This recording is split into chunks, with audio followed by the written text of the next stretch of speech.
Glad you guys made it with all the traffic and all. Thanks for showing up again today. It's nice to see you. It's nice to see you today because this past week, for me anyway, and I imagine for you, it's been really hard. It's a hard week. And there's no escaping it for me. It's just hard. And there's not been a group that I've met with this week or an individual that I had a conversation with this week where all the horrific tragedies of the week have not come up. They've come up with everybody. Every single person is talking about it, at least in my world, especially the shooting in Nashville.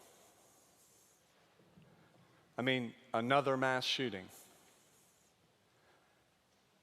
It's becoming all too common. Not becoming all too common, it's too common. And so it's been a hard week. And so for me, when I look at our society, I say as a society, we must use everything at our disposal. Everything that we can think of. Nothing cannot be on the table. Everything is included. Everything we can think of, everything at our disposal, we need to use to put an end to these senseless killings. Whatever we can come up with. Because we can't just keep letting this happen. But we're not going to be able to do that today. This isn't the context, this isn't the place. We can't do it. We don't have the time nor the capacity to solve our national epidemic right now. Because while all that's going on out there, and we're all a part of it and living in it in some way, while all that's happening, right here, we begin Holy Week. And Holy Week is the most sacred time within the Christian spiritual tradition. And to kick off Holy Week, we join with hundreds of thousands of people across the world as we turn to Palm Sunday and everything that we just did right up to this point. All the celebration, all the majesty, that we do in order to kind of remember and honor Jesus' triumphal entry into Jerusalem. So as we sit here and as we remember and celebrate Palm Sunday, I'm left with a question. What does what we do in here, what does Palm Sunday have to do with what we experience out there?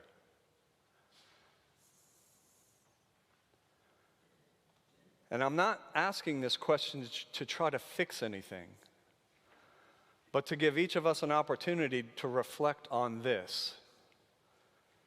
And I really want you to listen to this. What, in your opinion, is an appropriate Christian response to all that we've experienced this past week?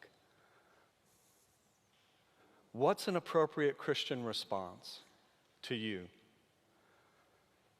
Because for me, I think there's going to be as many answers to that question as there are people who consider themselves to be Christians, and they might be miles apart.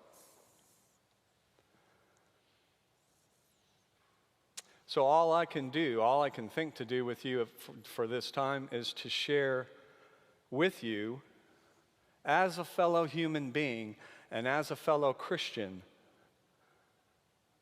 my response, where I come down on this, at least right now.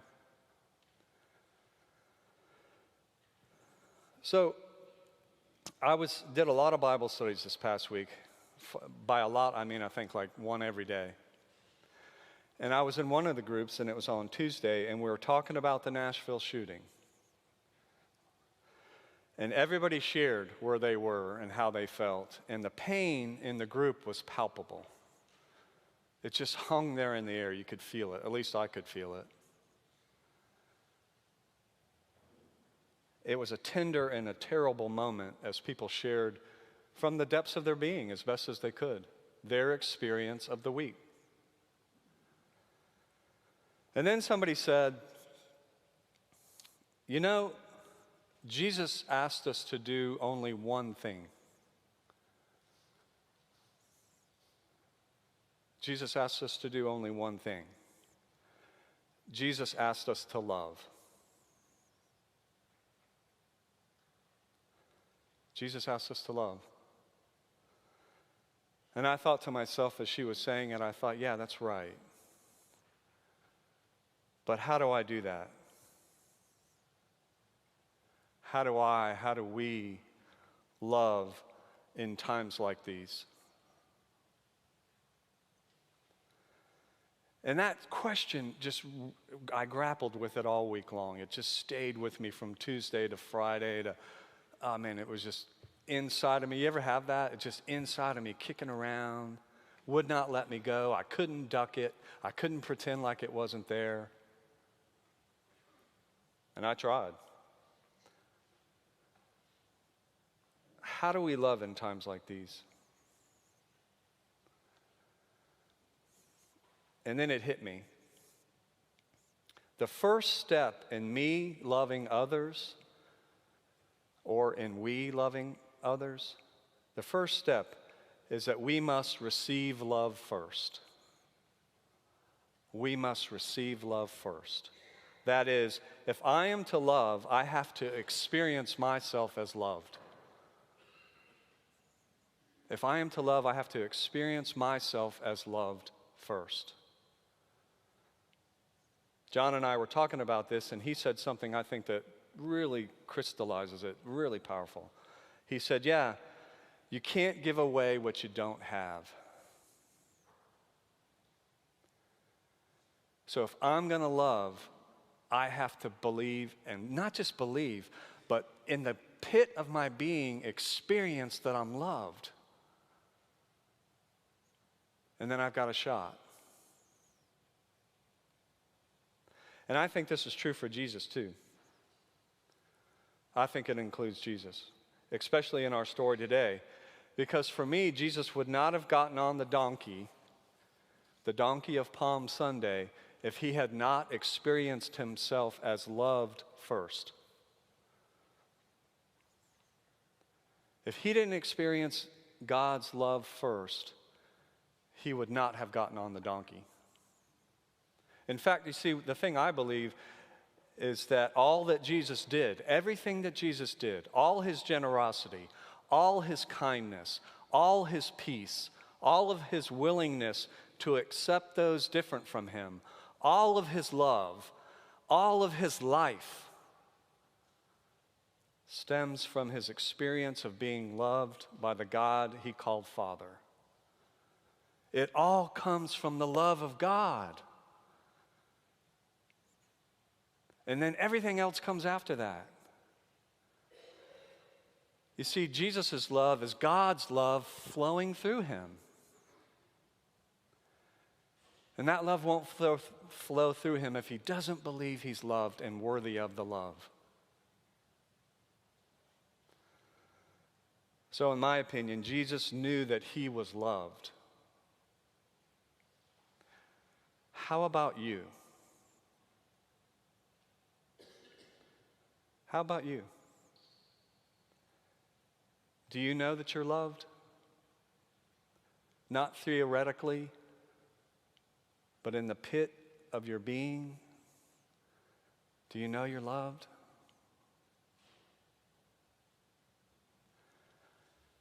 Well, my honest answer is sometimes. Sometimes I experience myself as loved. I really do. In fact, I did yesterday. And I'm not just making this up. I did yesterday. And now if you have your phone, and I know you do,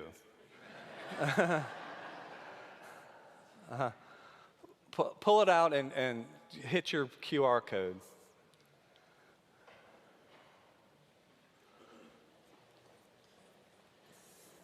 Hit your QR code and tap on Tom's Sunday sermon picture. And if somebody next to you doesn't have a phone, share it with you. Because what you're about to see is my granddaughter Sophia. So you got it? If you got it and somebody next to you doesn't have it, show them. Or in front of you, or behind you.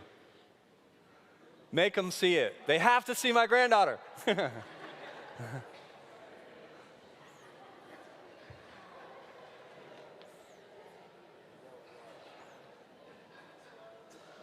Okay? Okay, now stop. Calm down. Okay, so that's Sophia. That's Sophia. She's almost 5 months old. And I got to hang out with her yesterday. Right? I got to hang out with her. After we were finishing breakfast, they're staying at our house, and after we were finishing breakfast, that little girl in those cool sunglasses got really fussy. Right? So she was just fussing, and I think her external fussing matched my internal fussing. You know, we were both in the same fussy place. And so I picked her up. I picked her up and I held her, and she started to calm down, and so did I, just a little bit. And that was great. You know that feeling? What an awesome feeling. But it gets better, because we went outside, she and I. And being outside with my granddaughter was balm, was medicine for my troubled soul. And my soul was troubled. And the reason she was balm for my troubled soul was because everything was new for her. Everything outside was new. And she was taking it all in, and I could feel it through her. And because it was new for her, it became new for me. As if I was seeing life for the first time again. You know, and the sky yesterday was kind of like a light blue with a kind of gray, and then there were white clouds that were blocking the sun just enough so that me and my little baby girl could be outside. I mean, it was just a perfect setup. And then, I don't know if you noticed, but the leaves are starting to pop out of all the trees and stuff like that, and they're green. And so I was realizing, God, we're living in the miracle of new life. The new life of spring that's all around us, popping out right now. And the birds were singing, and all I could smell was baby. You know, baby? They should bottle that, baby. Right? So I'm smelling baby. And every time my mind wandered away, or I tried to criticize, or evaluate, or minimize the moment that I was in, you know, because I was too afraid of how powerful the moment was. So every time I tried to do that, try to say, oh, geez, Tom, get over yourself. You're just standing outside with a little baby. Every time my mind wanted to do that, her smell pulled me back to the moment. And I realized that I was loved in that moment. Not just that I was loved, but that I was in love. And so was she. And so are you. Our scriptures say, in God we live and move and have our being. And yesterday, in that moment, I knew that to be true.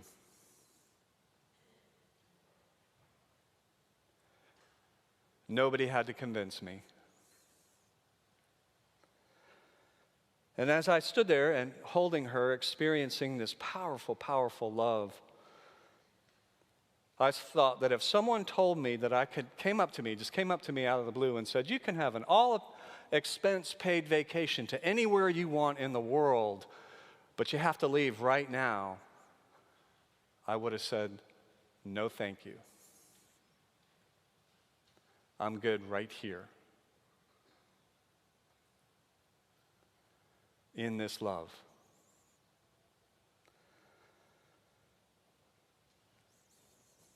So I'm standing there with her, taking it all in, just engrossed in the moment, feeling so good. And then she spit up on me.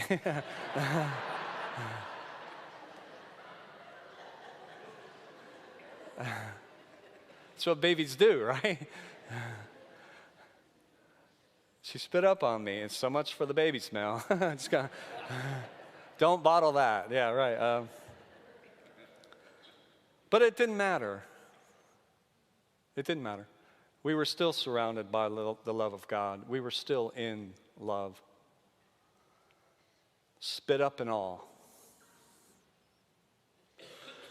So today, in the midst of everything that's going on in our world and wherever you might be because of it, we still begin Holy Week. And what I would say for you this Holy Week, and especially today, is let yourself be loved. Do whatever it takes to know that you are loved. And carry that throughout the week if you can, because you are. And because letting ourselves be loved is the first step of bringing love into this very, very troubled world. Amen.